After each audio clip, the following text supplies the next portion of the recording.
Good afternoon, ladies and gentlemen. Welcome to your daily briefing in the West Wing of the White House, the People's House. Good Friday to you. Before I take your questions, I just wanted to point to something I believe you have seen already, which is that today the Obama administration announced that it is taking two important steps to help U.S. businesses create jobs and strengthen their competitiveness in a global economy. Through two presidential memoranda issued today, the Obama administration will take steps to speed up the transfer of federal research and development from the laboratory to the marketplace. And it will create Business USA, a one-stop central online platform where small businesses and businesses of all sizes that want to begin or increase exporting can access information about available federal programs without having to waste time navigating the federal bureaucracy. These announcements are part of a series of executive actions to put Americans back to work and strengthen the economy, because we cannot wait for congressional Republicans to act. With that, I will take your questions. Eric. In an interview published today, Bill Daley said, quote, "On the domestic side, both Democrats and Republicans have really made it very difficult for the president to be anything like a chief executive. What have Democrats done to make that difficult?" Well, look, Bill was speaking, I think, broadly about presidents and Congress, but there's no question that Democrats haven't agreed, or some Democrats haven't agreed with every position the president's taken on every issue. We certainly saw that during the debt ceiling crisis, where the president was willing to make some political, some tough choices that would have been challenges for him within his own party in the effort to get a grand bargain with the Speaker of the House. But let's make no mistake here. Let's be clear about what the overwhelming obstacle here is to getting things done that the American people want, and that is understood by the Chief of Staff, the Vice President, the President, everybody else here. The obstacle to getting things done that the American people want done on the economy and jobs has been congressional Republicans. The kinds of things that we've put forward to Congress to put Americans back to work and grow the economy were designed specifically with the hope that they could draw bipartisan support, because they're the kinds of measures that have gained bipartisan support in the past. Republicans made a decision, clearly, that we hope will be reversed at some point, that their primary objective wasn't to help the American people get back to work, to grow the American economy. Their number one priority, as stated by Senate Minority Leader Mitch McConnell, was to make President Obama a one-term president. That makes getting action out of Congress on the domestic side of the ledger quite difficult when you have a Congress like we do, which is controlled by the House, controlled by Republicans in the House, and where Republicans have the capacity to block anything in the Senate. And does the president agree with Bill Daley's description of the first 3 years of his administration as, quote, ungodly and, quote, brutal? Bill, as all of you who know him, can be very candid and clear in his language.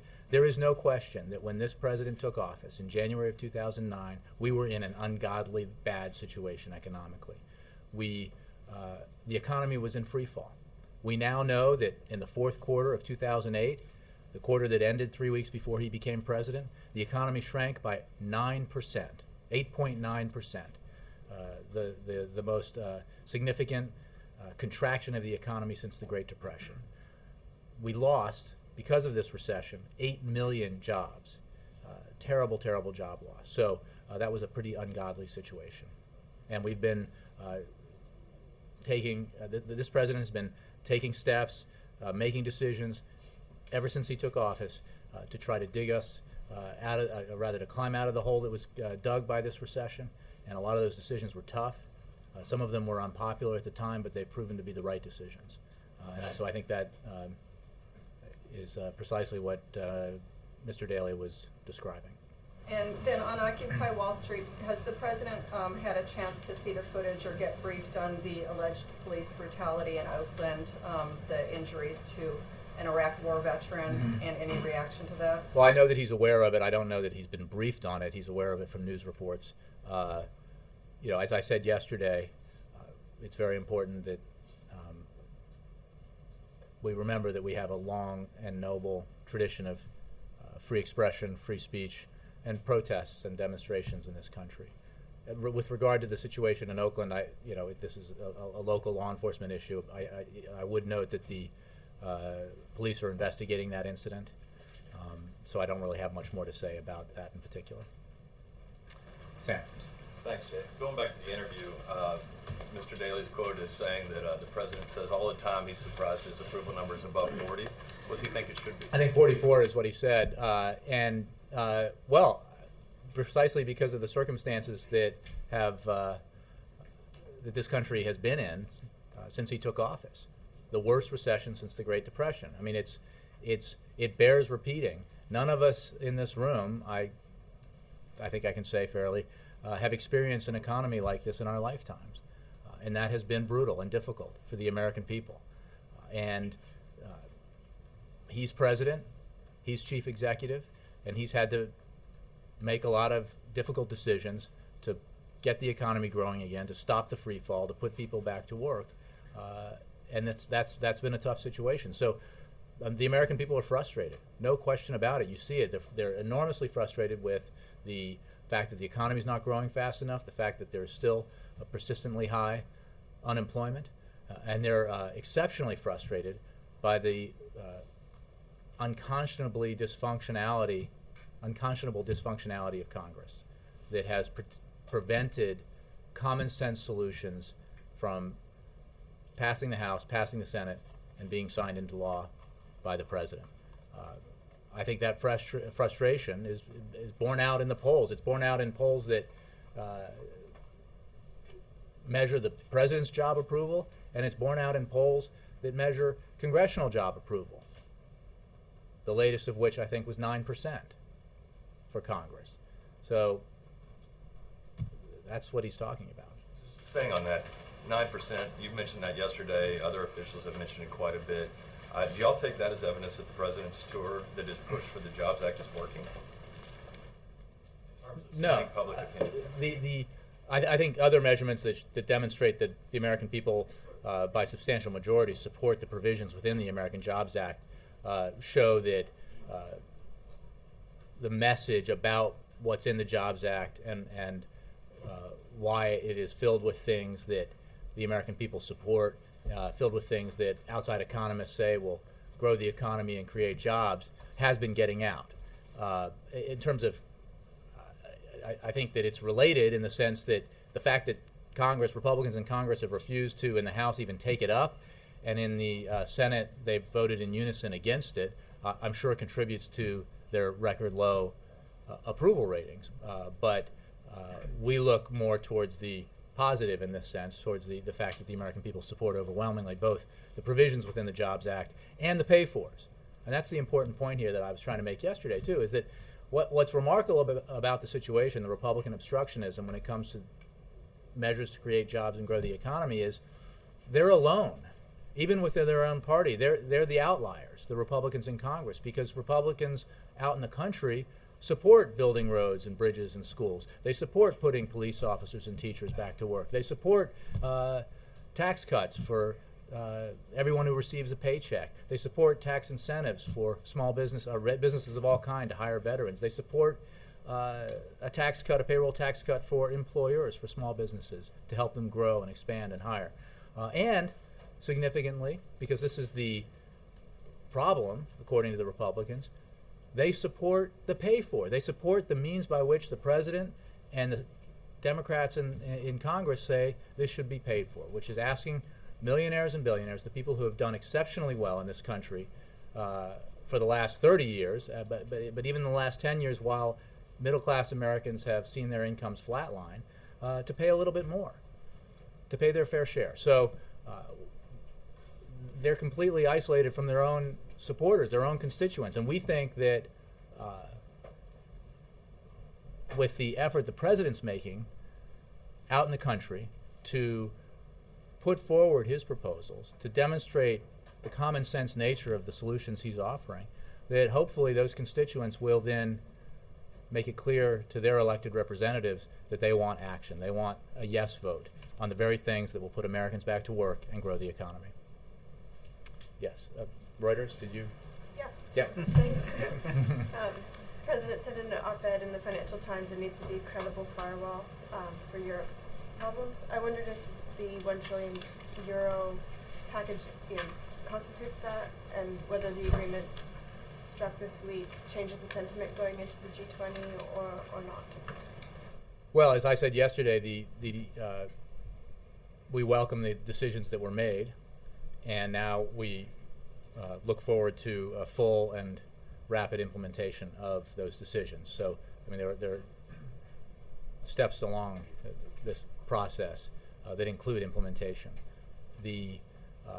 As you read in the president's op-ed in the Financial Times, I mean, he believes that all members of the G20 need to work together to demonstrate the kind of unity that these countries and economies represent as we take on these serious global economic challenges. And Europe is a principal focus right now because of the crisis that they are in. And fortunately, they are taking welcome and important steps towards resolving that conclusively. So I think that the posture that the president brings to the G20 is reflected in the op-ed that was published this morning. Can I also ask, Speaker Boehner yesterday said that the major work of the super committee is going to have to be in savings from the entitlement programs. Mm-hmm. I know you stated your position about the need for balance, but does it boil down to that in your view as well? Is that the No, it doesn't. You know the president's position. You know the American people's position. And the simple fact of the matter is you can achieve significant, lasting, impactful deficit and debt reduction of the scale that the president has put forward in his proposal, an additional $3 trillion in deficit and debt reduction, without making seniors or vulnerable Americans shoulder the burden.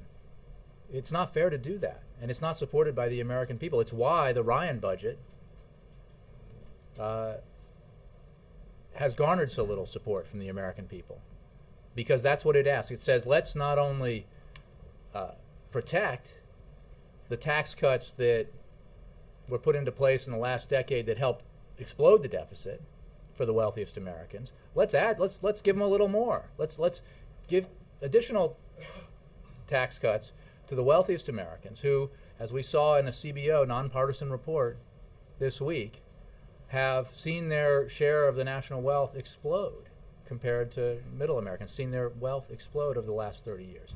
That's just not an approach that the president believes is fair or balanced. So no, he does not believe that, and it's unacceptable to him, that that a solution can emerge here that puts all the burden on seniors, puts all the burden on the families with disabled children, puts all the burden on middle-class Americans and struggling Americans. He does not. Let's move it around. All the way in the back. Yes. Thanks, Jake. The Washington Post reported the U.S. has a new drone base operational in Ethiopia. Do you have a comment on that? I think I do. I think I have something I can say about that report. Yes, the United States has unarmed reconnaissance aircraft at a facility in Ethiopia as part of our partnership with the government of Ethiopia to promote stability in the Horn of Africa. The UAVs are not conducting any strike missions from Ethiopia. There are no U.S. military bases in Ethiopia. We are engaged in a broad, sustained, and integrated campaign to counter terrorism. We are harnessing every tool of American power, military, civilian, and diplomatic. The United States is strengthening its intelligence, military, and security capabilities and drawing from a full range of law enforcement tools in coordination with partners around the globe. That's what I have to say on that. Mr. Lofi. Almost on a daily basis, the White House has been rolling out something under the We Can't Wait banner.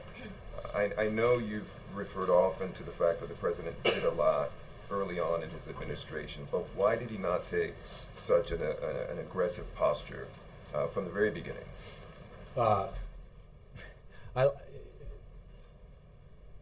It's somewhat ironic to suggest that the actions this president took from the beginning weren't aggressive, given that the criticism from the right is that they were too aggressive or too much. to try to save the Something economy. out on a Well, daily at the basis, like time we're he seeing was, now. well, first of all, I think the agenda that this president acted on in the first year was historic in its scope. So I think we were quite busy around here from day one, taking actions that were absolutely necessary to prevent a total collapse of the global economy and the American economy, to take action that would have to prevent a depression in the United States, the likes of which we hadn't seen since the 1930s, the possibility of which could have led to unemployment in the 20 and 25% range here in America. At the time, he was able to get the Recovery Act through. He was able to get provisions that were necessary to stave off depression through Congress, and he did so and was able to act legislatively. He has also consistently throughout his presidency used his executive authority where appropriate to advance his agenda of helping the American people as they manage and struggle through this difficult economy. He is continuing to do that and stepping up that effort because of the obstructionism that we're seeing in Congress from Republicans. This is an urgent priority. We can't wait until Republicans suddenly decide that it's the right time to help the economy grow and the right time to take measures that will help create jobs in this country. So he will do everything he can within his power, small, medium, and large, to assist the American people in this economy, to help them with their student loans, to help underwater homeowners refinance their mortgages, to provide facilitated access through federal government programs for small and large businesses. Everything he can, step by step, and you haven't heard the end of it because, again, there is no higher priority for him than doing everything he can to help the American people as we emerge from the worst recession since the Great Depression. But some of these things, like, for example, the website, did it need an executive order for that? I mean, isn't this something Well, that it's a could have just presidential been done? memorandum. But are you saying that we didn't do everything we could have done on the first day in office? I mean, it is true that he is consistently and constantly tasking his team here and his team broadly in the administration to come up with ideas and new initiatives and proposals that will assist in achieving this goal of putting people back to work and growing the economy and helping Americans in this difficult economy. So as new ideas present themselves, as they're evaluated in the administration and here in the White House, and the president signs off on them, he will act on them. Yeah. On the Occupy protest, you described the president's tolerance for them and the right to speak out. What is the president telling mayors who say that they are now facing expense, the local law enforcement that are trying to clear these areas and running into violence? What does the president say to them? Just suck it up and bear the cost of the price of free speech? I think you're presupposing conversations that you may imagine have taken place, but I don't know that they have. Well, I don't know that that kind of conversation took place. Look, I think that, as has been true throughout our history, there is a tradition of protest and demonstration and exercise of free speech and expression, and it obviously has to be done in a lawful way, and it has to be done appropriately. But the frustration that is demonstrated by the people who are out there is something the president fully understands, and it goes to the heart of what we've been discussing today and what we've been discussing frequently here about persistently high unemployment, about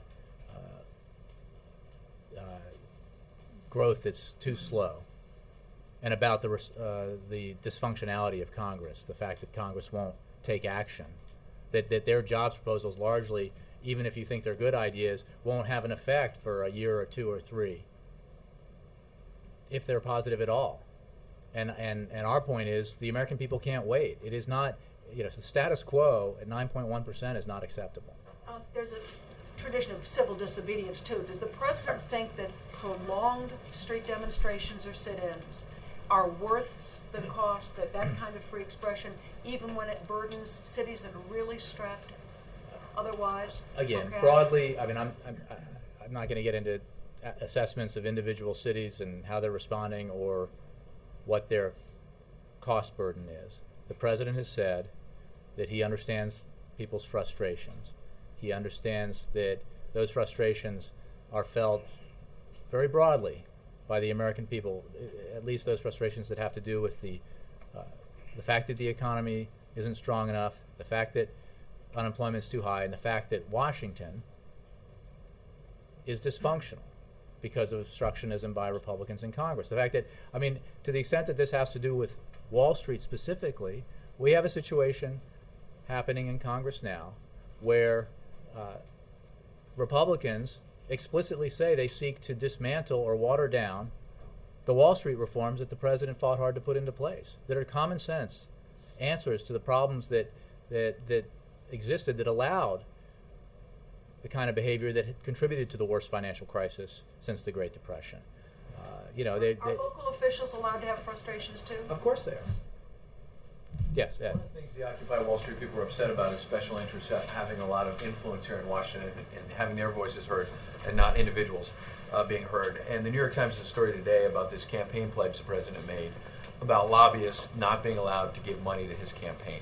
And yet, the story lays out in great detail, however, there are a lot of people not just giving, but raising $500,000 each, a lot of money for the president's campaign, and they just don't register as lobbyists, but their livelihood is lobbying. How do you square those two? I mean, first of all, they don't. You make it sound like they don't register as lobbyists and they're somehow violating the law. This president's record is unprecedented in terms of his rejection of money from PACs and lobbyists. I mean, what's interesting is that you're citing that story and not the story that demonstrated that lobbyists are lining up in record numbers to contribute to Republican campaigns that openly and willingly accept money from lobbyists and PACs. The president in 2008 made a pledge that he would not accept. And he has we can kept go that through all the pledge. other candidates, and but he has made kept that pledge. and has been more transparent and had held himself and his administration to higher standards than any administration in history. Okay, so and that's a record we're very proud of. Okay, so how then in the story, a woman who runs Pfizer's lobbying shop, when you asked, well, they don't lobby, she runs Pfizer's lobbying shop, drug company, billions of dollars of interest around the world. They lobby the White House, they lobby Congress. She runs her lobbying shop, and yet she's raised $500,000 for the president's campaign. Well, Isn't that violating the spirit? The point is, this president has been the most transparent in terms of disclosure, the most ethical in terms of the money that he will accept and the money he won't accept. There is no one who compares thus far. We hope that there will be. And it's certainly none of the Republican candidates are even, I mean, they don't even make an effort, right? And the fact is this president's record is unparalleled in this regard. Right, but he's also the president right now. They're candidates. We don't know who's going to get the nomination. They should be held to a high standard as well. But And he's he the had the president. He's standard an prior to when he ran for office, Okay, not so just the when he head took of office. Comcast lobbying, David Cohn, runs Comcast lobbying, raised $500,000. I understand you keep saying disclosure and everything else, but how do you have somebody who's running a lobbying shop and they're raising $500,000? How does that square with a ban? Again, Ed, the president's standards are unequaled in this regard. The practice has been unprecedented in this regard. The transparency, the disclosure, unequaled again by any other candidate. We're very confident that that his record on this is exemplary. Let me go. Yes, sir. Thank you, Jay. How was the National Security Advisor Tom Dillon visit to China and India, and what did he discuss with Chinese leaders?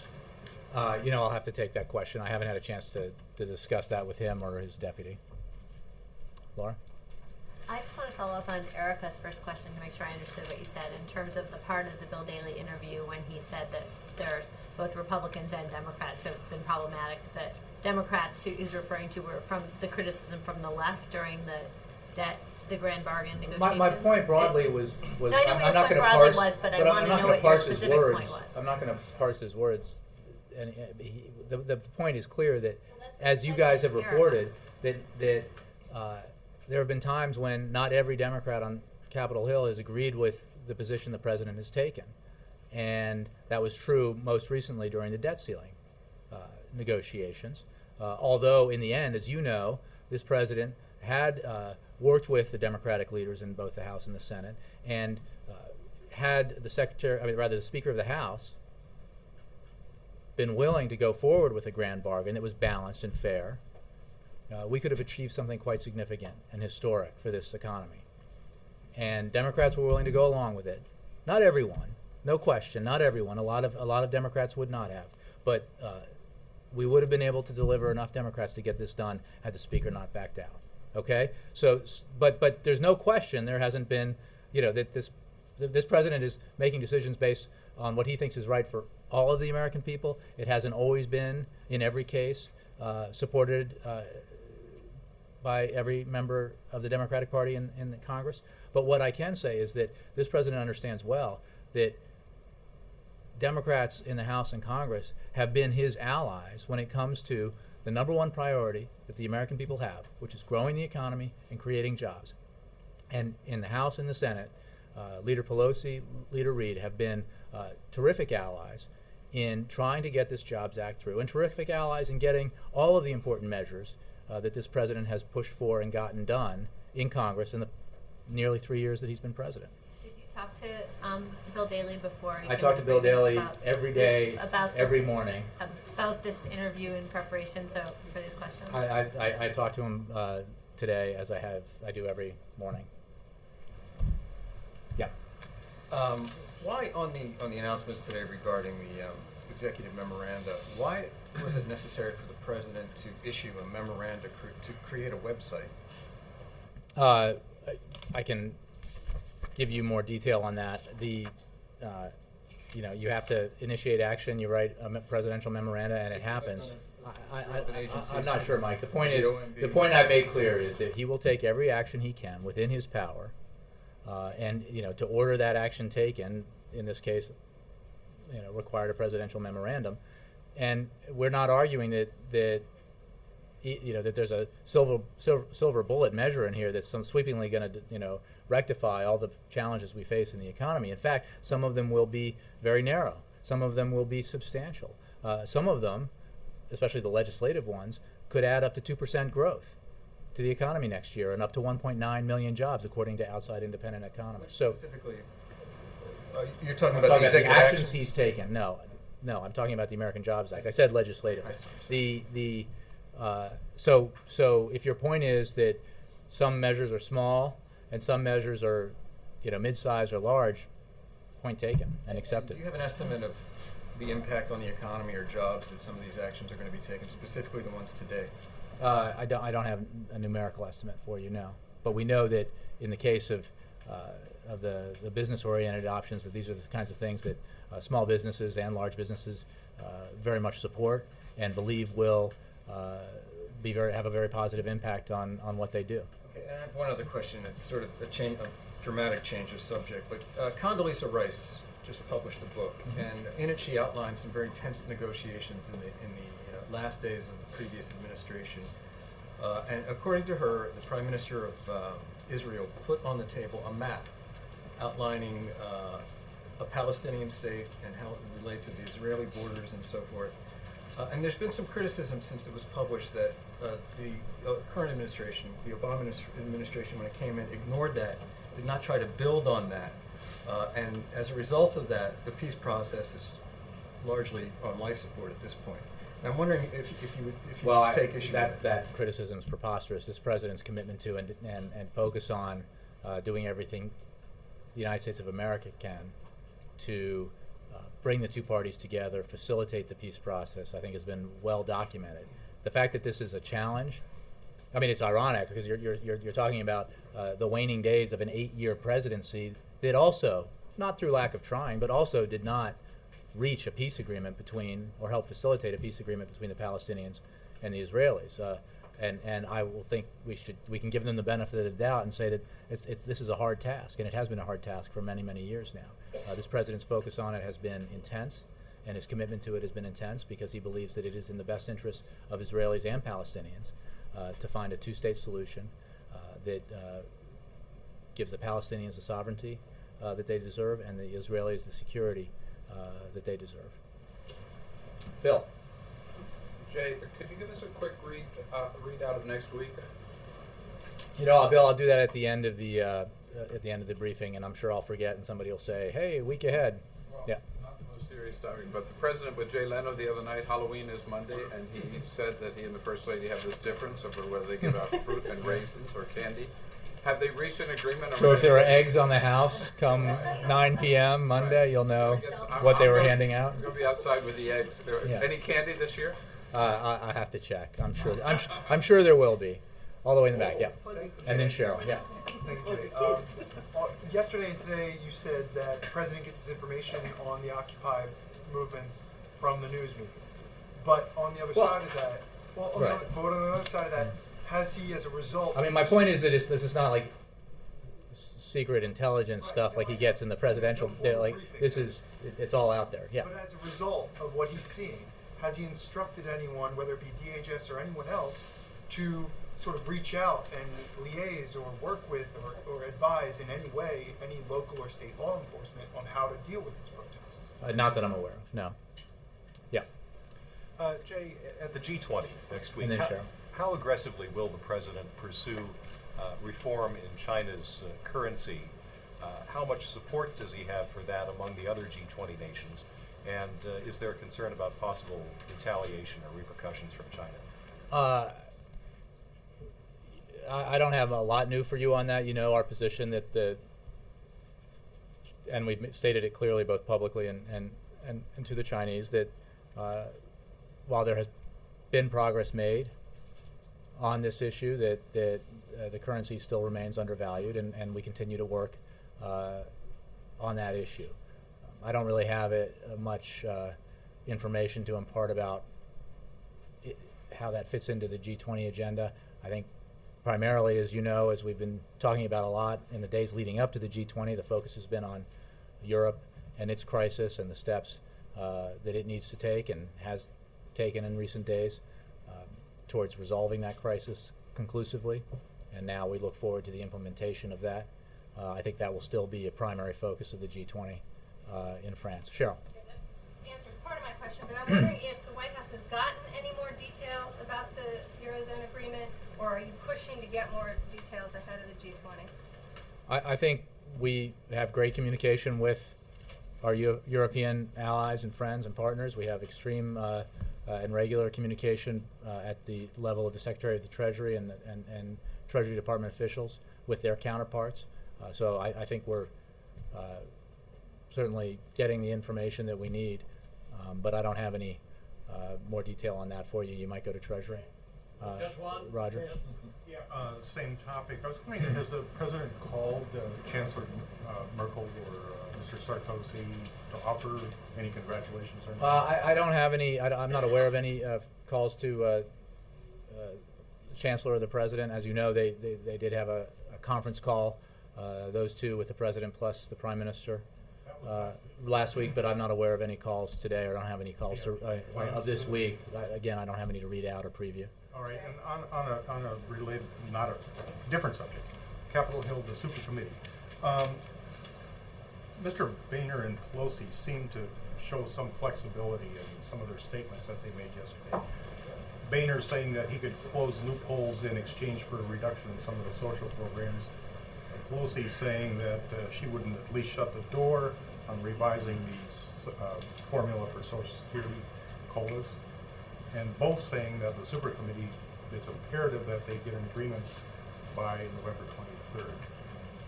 Did you guys take note of that? Do you see any openings? Do you see any flexibility? Is he planning to call people down here at some point? Well, let me start from the end of your question. November 23rd is a deadline set by the legislation. So I would imagine that there is a sense of urgency related to that deadline, since it's a deadline. Both sides are saying it now. Well, both sides are obligated under that deadline as members of Congress and leaders in the House. But that's obviously a good thing. We remain hopeful that the Congress will address this issue in a way that's balanced, that includes hard choices for everybody, but if it's done in a balanced way, does not unduly or unfairly shift the burden onto one sector of society, while holding harmless, if you will, another sector, especially in this case, the most fortunate Americans who have seen their incomes rise dramatically in a period where middle-class Americans have seen their incomes stagnate or decline. So I think it's certainly the case that there needs to be balance, and to the extent, I think one question related to what the speaker said suggested that it was there wasn't as much openness to the kind of balance that we think is necessary, but may your interpretation of that end up being correct. I hope that's the case. I hope there is a willingness, we certainly do, on the part of Republicans to approach this in a balanced way, because if you do it in a balanced way, as everybody who's looked at this problem seriously has said, all the outside commissions, the President's Fiscal Commission, the Domenici-Rivlin Commission, that if you need to take this, tackle this problem in a way that's balanced, that includes revenues, includes spending cuts, includes reform of entitlements, and if you do it that way, you can actually accomplish something very significant that will be beneficial to the economy in the medium and long term. Is he going to try and jump in, though, and bring This sides is a together? congressional mandated action obligating a committee set up by Congress to deliver a product. We don't have any membership on that committee. So the president, in fact, already submitted, probably engaged on the front end of this by putting forward his own proposal, and he certainly will continue to urge that committee and Congress in general to take the approach that is reflected in the detailed proposal he put forward. April. Jay, And then Mark. any White House comment on the final hurdle that has been cleared for the black farmers, the $1.15 billion the judge just cleared that approved that last night? I don't have a formal comment for you, but I know that this has been an issue that's been worked on for years and years and years. It's cleared, as you indicate in your question, a number of hurdles, including since we've been here in office, and I know we support that. But I haven't got a formal statement yet on the judge's decision. Does this administration look at the black farmers? And I would know this has been bipartisan, but yeah. Does this administration look at this black farmer settlement as a major feather in the cap for President Obama, particularly as it took so many presidents so many years for this to happen? Well, I think it's an important accomplishment for everyone involved. Not least, I mean, not just obviously this president, but a lot of people who were involved of both parties over the years in making this come to a conclusion in a way that is supported by a bipartisan majority. Thanks, Jay. I'll take last from Mark. Jay, where are the ideas for all the executive actions coming from? Is someone designated in the White House to gather these ideas? Have notes gone out to departments and agencies? Send us your ideas. Well, I don't know if notes have gone out, but certainly it has been at the president's urging that everyone, both within the White House and broadly within the administration, look for opportunities to take executive action that can be, broadly speaking, helpful to Americans as they deal with this economy. And then that can be the kinds of measures that were announced today that are targeted at business, the kinds of measures that were announced earlier this week aimed at struggling homeowners and students with debt obligations. And you'll continue to see measures that affect different areas of the economy in a positive way. Depending on where the issue resides, different people are involved here at the White House. We have at a policy level, Deputy Chief of Staff Nancy Andaparle is Chief of Policy, if you will, but certainly many other people are involved. The week ahead, Ann reminded me. All right, I know I have it here somewhere. It will be brief. I'm all set. I've gotten the hook. The week ahead, on Monday, the President will meet with former British Prime Minister Tony Blair at the White House. On Tuesday, the President will participate in interviews with local TV anchors from markets across the country. On Wednesday, the President will attend meetings at the White House. And on Thursday, as you all know, the President will travel to Cannes, France for the G20 Summit. Thank you all very much. Have a great weekend. How many interviews are they on Tuesday? I don't have a number for you, but it'll be here at the White House. And is it a regional Yeah, local, regional. Yeah, is anybody meeting in the White House? General Musharraf is going around. He's saying Not that I'm aware of, he's but saying that Pakistan I don't government. know. Thank you.